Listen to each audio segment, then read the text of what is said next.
Hi there, I'm Emma Kemp, design team member for Rodgers Crafts, and in today's video we're going to be looking at how I made this Christmas kaleidoscope hanging decoration. Now, to pre-warn you, there is a fair amount of die cutting involved in this project, and I'm going to set that out in a moment, but once the cutting is done, the assembly is pretty quick and simple. I found popping something on in the background while I was cutting made the process far quicker, and before I knew it, it was all done.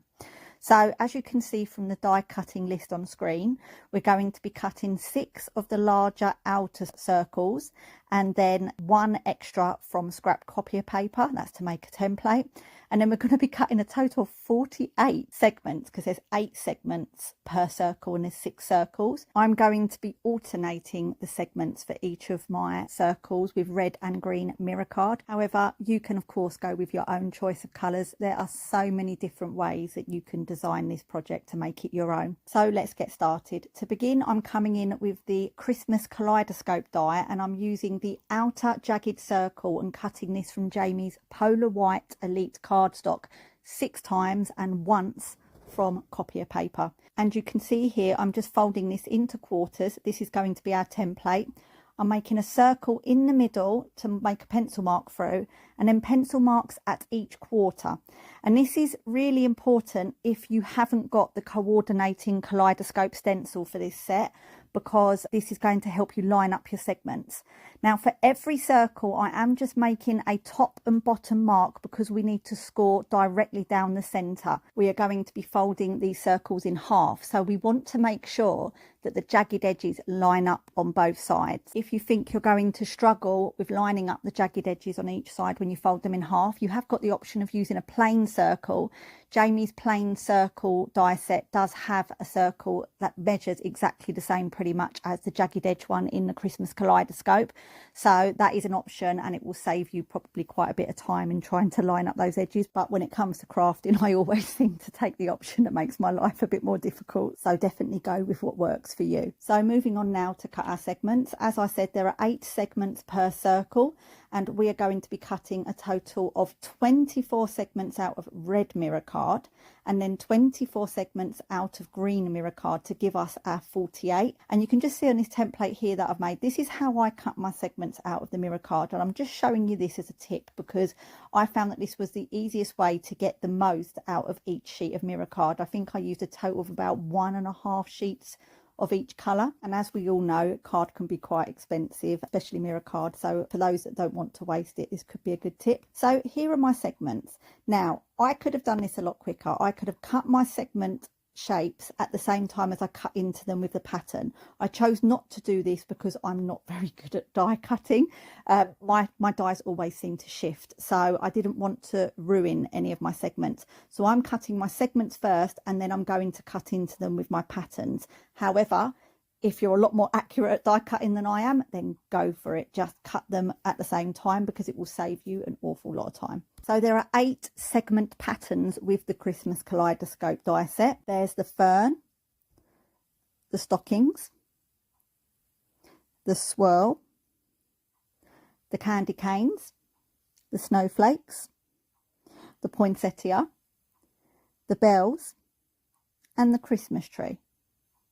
I'm not going to use the fern or the stocking, so I'm just using the remaining 6. So there'll be 1 design per circle that I stick to. So for every circle, I'm cutting 1 pattern into 8 segments, 4 in red and 4 in green mirror card, as you can see on the screen here. And what I do to make this a quicker process is I line up my dies, my pattern dies, all 6 of them, and then place next to them a pile of 4 red and 4 green next to each one, just so that I can keep up with my cutting. So here are all of my cut pieces. Now for the fun part. I'm coming in with Jamie's clear drying glue on one of his small blending mats. These are brilliant for lots of different techniques, and for this one with popping glue onto it, it washes off so easily. Jamie actually keeps a mat aside for this because there's 6 in a pack, so you can, but it does wash off very easily. So as you can see here, like I said earlier, when I was doing these dot in the middle and the 4 corners, marking them off, that will help you if you haven't got the coordinating stencil, just to space out your segments a bit more evenly. So you've got each quarter marked off, so you can essentially put down 2 segments at a time.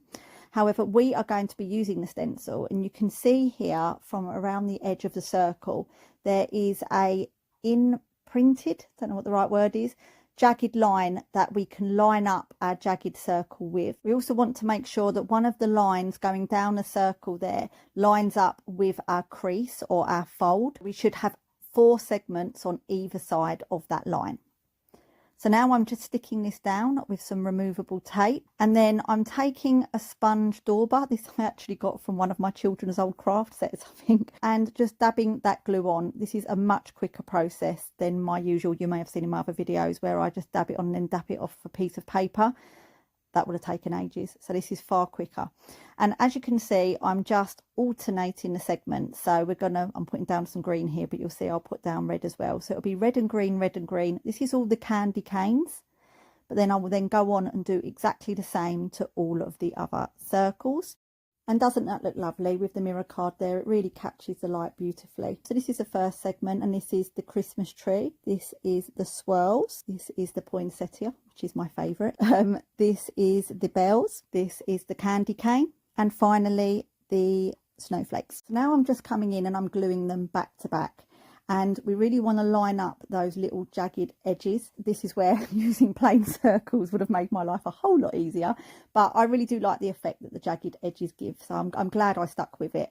When I initially did it, I stuck the glue down and tried to move it when it was stuck together. And the glue did dry quicker than what I needed it to, even though Jamie's glue gives lots of wiggle room. So I'm going to show you another way in a second. But first I'm going to apply the string.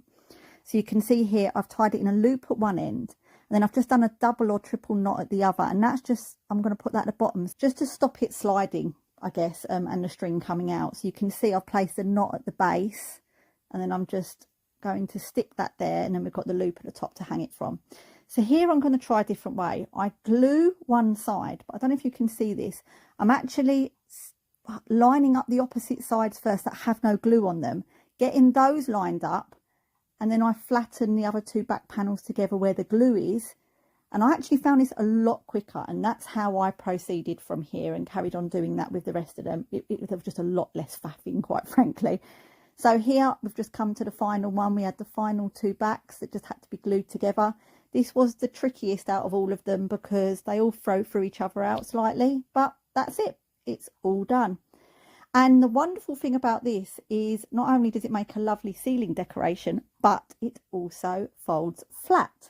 And this is where I go back to what I said at the beginning about the fact that you could potentially use this for lots of different uses. It doesn't have to be a ceiling decoration.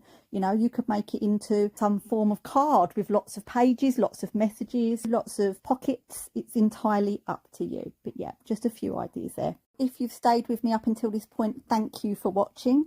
As always, if you found this video helpful, please do give it a like and give Jamie Rodgers Crafts and Creative Expressions Crafts now, because we've now moved over to them, a follow and subscribe. And that's all from me for now. Have a great day. Goodbye.